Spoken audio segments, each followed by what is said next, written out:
Okay, right, let's say you're given a computer or a disk image and asked, what happened on this computer?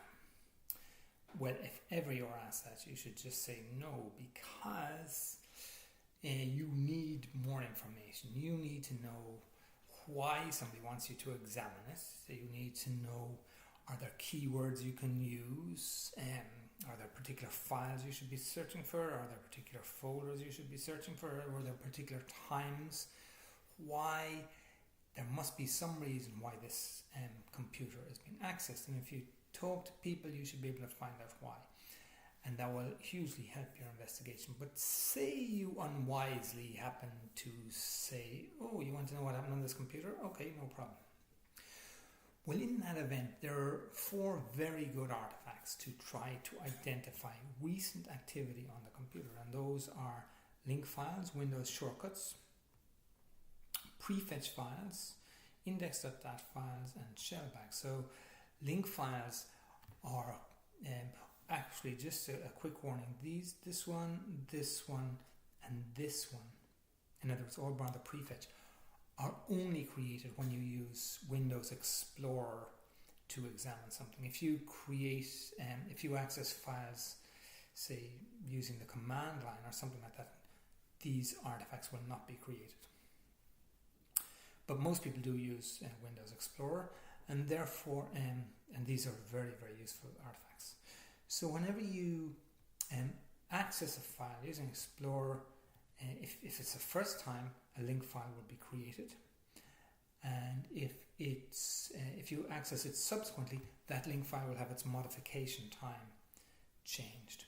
Then prefetch files are files used by Windows to keep track of executable files, and they note the number of times a program was executed, as well as the last execute time, as well as the first. Now, one warning with these are not designed to help forensic investigators. So these change, and new versions of the operating system change, and sometimes something weird happens. So these are usually fairly reliable, but you also must allow for the fact that they could do something quite different. So you always have to test, and you should provide warnings when you're given evidence using these.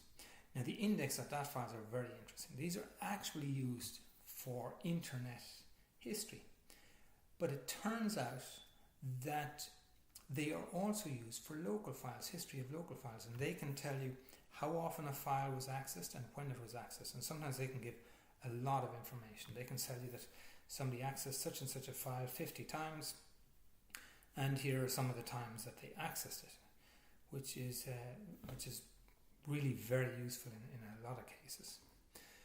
And then shellbags will often give you the times for folders. They're used to maintain information about folders. People like to, once they set up a folder of a particular size, the shellbags remembers that size, so that when you view the folder again, it'll show you. So the shellbags registry entry will be updated. Okay, so they're the artifacts. They're very useful, and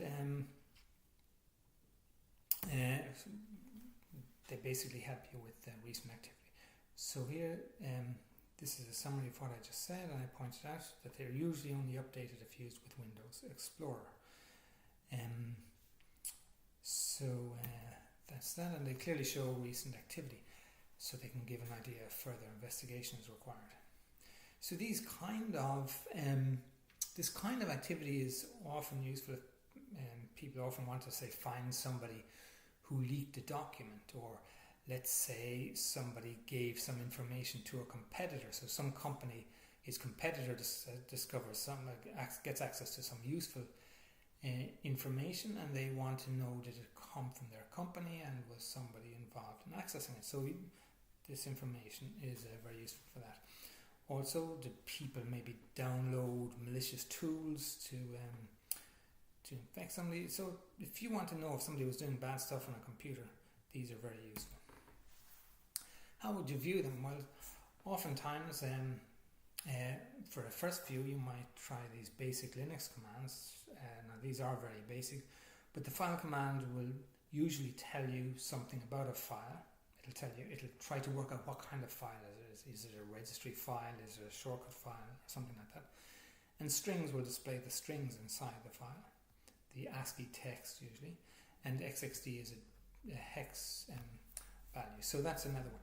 Now we'll be looking at Pladzo log to timeline, and that parses almost all these artifacts, so you hardly even have to remember about them. And it does it automatically, so this is a very powerful tool. And then of course, if you're just interested in getting more information about something, people have often written parsers, for example, linkinfo for link files. There are plenty of Linux parsers for most of these artifacts, and there are also Windows artifacts, and we'll show you using both of them. Okay, and we'll also show you artifact creation. We look at an artifact as it has been created. This is very useful because often people aren't exactly certain when these artifacts are created. So we can do them in real time. You can do it with Process Monitor and a VM, but you can also do it by turning off disk caching.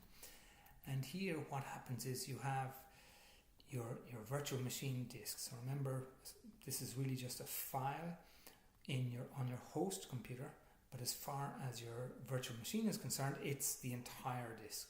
That's all it has. It's executing, it assumes it's running on a disk, and it's executing commands that it's reading from the disk. So this is the CPU, and there it is doing its work, and however, there's a sort of like a wiretap here, and you can monitor all the activity, so you can see when something is going on. So I'll just give you a demo of that then, and that is so just a demo of these basic artifacts.